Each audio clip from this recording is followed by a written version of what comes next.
তোমরা দেখছো math shadows channel. August মাসে বাংলা শিক্ষা পোর্টালে সেকেন্ড সিরিজের যে মডেল অ্যাক্টিভিটি টাস্কের কোশ্চেনগুলো দিয়েছে, যেগুলোকে পার্ট 5-এর কোশ্চেনও বলা হচ্ছে, সেগুলো থেকে আমি আজকে ক্লাস 7-এর ইংরাজির প্রশ্নটা সমাধান করব। আমার চ্যানেলে আগের অ্যাক্টিভিটি টাস্কগুলোর সমস্ত ভিডিও দেওয়া আছে, সেগুলোর লিঙ্ক আমি ডিসক্রিপশন বক্সে এবং ভিডিও শেষে দিয়ে দেবো। সেগুলো প্রয়োজন হলে তোমরা দেখে নিও। পার্ট 5-এরও বেশ কিছু ভিডিও দেওয়া হয়ে গেছে, যেগুলো বাকি আছে সেগুলো দেখতে আমার চ্যানেলটাকে এখনই সাবস্ক্রাইব করো এবং পাশে থাকা বেল আইকনটিও অন করে দাও। দেখো প্রথমে কি আছে, read the following passage and answer the questions given below. প্যাসেজটা ভালো করে পড়ো এবং নিচের প্রশ্নগুলোর উত্তর দাও। We would find a hammer for him. আমরা তার জন্য একটা হাতুড়ি খুঁজে বের করলাম। And then he would have lost sight of the mark he had made on the wall where the nail was to go in. Nail মানে হচ্ছে পেরেক, মানে যেখানে পেরেকটা পোতা হবে সেখানে একটা দাগ করা হয়েছিল, সেই দাগটাকে তিনি হারিয়ে ফেললেন। Each of us had to get up on the chair beside him.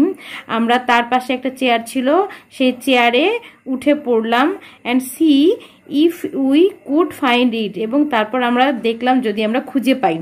we would each discover it in a new place and he would call us all fools. মানে আমরা সবাই আলাদা আলাদা জায়গা খুঁজে পেলাম, মানে কেউ এখানে গোল পাচ্ছি তো কেউ ওখানে, সেই জন্য তিনি আমাদেরকে বোকা বললেন। trying to reach a point 3 inches beyond what was possible for him to reach, মানে তিনি নিজে যেখানে পৌঁছতে পারবেন তার থেকে 3 ইঞ্চি দূরে পৌঁছানোর চেষ্টা করলেন। দ্য স্ট্রিং উড স্লিপ, মানে তার হাত থেকে স্ট্রিংটা পড়ে গেল। And down he would slide on to the piano, এবং তিনি পিয়ানোর উপরে পড়ে গেলেন। এবার দেখো activity 1, rearrange the following sentences. মানে এই যে নিচের বাক্যগুলো আছে সেগুলো রিঅ্যারেঞ্জ করো, মানে কোনটা প্রথমে হবে সেটা 1 নম্বর, কোনটা দ্বিতীয় হবে সেটা 2 নম্বর, এইভাবে করো। এখানে টোটাল 5টা সেন্টেন্স আছে। দেখো 1 নম্বরে কি আছে, each of us would discover a new place. আমরা প্রত্যেকেই একটা নতুন জায়গা পেলাম। 2 নম্বর, দ্য হ্যামার ওয়াজ ফাউন্ড। এটাই 1 নম্বর হবে, হ্যামারটা খুঁজে পাওয়া গেল, মানে আমরা খুঁজে পেলাম। তারপরে he fell on to the piano, পিয়ানোর উপরে পড়ে গেলেন, এটা তো শেষে, তার মানে 5টা আছে, এটা হবে 5 নম্বর। তারপর everyone has to get up on the chair beside him, মানে চেয়ারে উঠে পড়লেন। আঙ্কেল পজার, মানে এখানে যার কথা বলা হচ্ছে তিনি হচ্ছেন uncle Podger, would lose sight of the mark, মানে তিনি ওই মার্কটা হারিয়ে ফেললেন। তো হারিয়ে ফেললেন এইটাই হচ্ছে 2 নম্বর হবে। মার্কটা হারিয়ে ফেলার পর তারা ওপরে উঠলো, তার মানে এটা হবে 3 নম্বর। আর তারপরে প্রত্যেকে আলাদা আলাদা জায়গায় খুঁজে পেল, এটা হবে 4 নম্বর। এবার পরের অ্যাক্টিভিটি 2টা দেখো, অ্যান্সার দ্য ফলোয়িং কোয়েশ্চেন্স। নিচের প্রশ্নগুলোর উত্তর দাও। কি বলেছে, why was it necessary for each of them to get up on the chair beside him, মানে কেন তাদের চেয়ারের উপরে ওঠা প্রয়োজনীয় হয়ে পড়েছিল, কেন? উত্তরটা আমি লিখে দিয়েছি। আমি 3টে প্রশ্ন একবারে বলে দিচ্ছি, তারপরে উত্তরগুলো দেখাচ্ছি। Why did uncle consider each of them to be fool, মানে প্রত্যেককে কেন ফুল বললো, মানে বোকা বললো। আর how did uncle Podger fall on the piano, কিভাবে পড়ে গেল পিয়ানোর ওপর। দেখো উত্তরগুলো প্যাসেজটার মধ্যেই আছে, সেখান থেকেও কিন্তু দাগিয়ে দেওয়া যাবে, আমি লিখে দিয়েছি, তোমরা দেখে নিও। Each of them got up on the chair beside uncle Podger to see if they could find the mark on the wall, মানে তারা ওপরে উঠলো যদি মার্কটা খুঁজে পায় সেজন্য। B number, uncle Podger consider them fools as each of them discover the mark in a different place, মানে তারা যেহেতু আলাদা আলাদা জায়গায় খুঁজে পাচ্ছিল সেজন্য তাদেরকে বোকা বলল। সি নম্বর, while trying to reach a point 3 inches beyond what was possible for him to reach, the string slipped and he fell on the piano. তাকে এই উত্তরটা একদম লাস্টের লাইনটা। এবার অ্যাক্টিভিটি 3 কি বলেছে, underline the nominal compound in the following sentences, মানে নিচের এই বাক্যগুলো থেকে নমিনাল কম্পাউন্ডকে খুঁজে বের করে তার নিচে আন্ডারলাইন করতে হবে, মানে দাগ দিতে হবে। তো নমিনাল কম্পাউন্ড কাকে বলে, মানে নাউন যুক্ত নাউন অর্থাৎ দুটো নাউন যুক্ত হয়ে যখন নতুন শব্দ তৈরি করে। যেমন এই নম্বর দেখো, since it is raining you should wear the raincoat.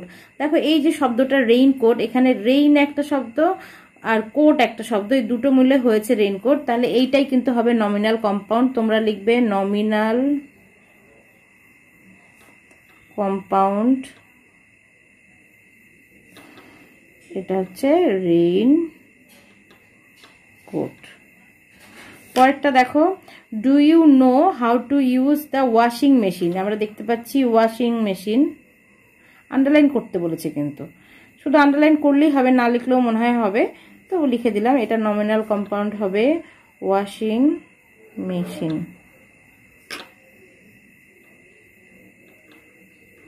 পরেরটা নেভার ওয়েস্ট ড্রিঙ্কিং ওয়াটার, এটা হবে ড্রিঙ্কিং ওয়াটার।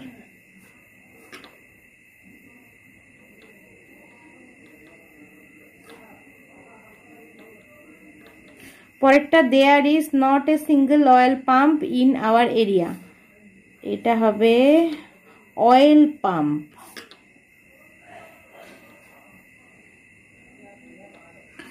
এবার দেখো অ্যাক্টিভিটি 4 কি আছে, write the summary of the given passage, মানে নিচের যে প্যাসেজটা আছে তার সামারি অর্থাৎ সারাংশ লিখতে হবে।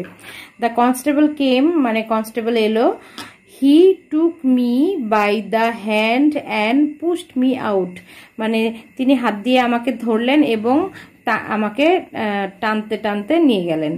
My luggage was also taken out, আমার লাগেজগুলোও নিলেন। I refuse to go to the other compound and the train steamed away, মানে আমি অন্য কম্পাউন্ডে যেতে রিফিউজ করলাম, অর্থাৎ যেতে চাইলাম না, ট্রেন চলে গেল।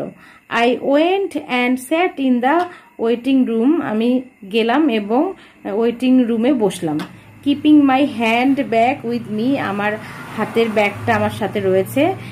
Living the other luggage where it was, অর্থাৎ অন্যান্য যে মালপত্রগুলো ছিল সেগুলো যেখানে ছিল সেখানেই ছেড়ে আসলাম।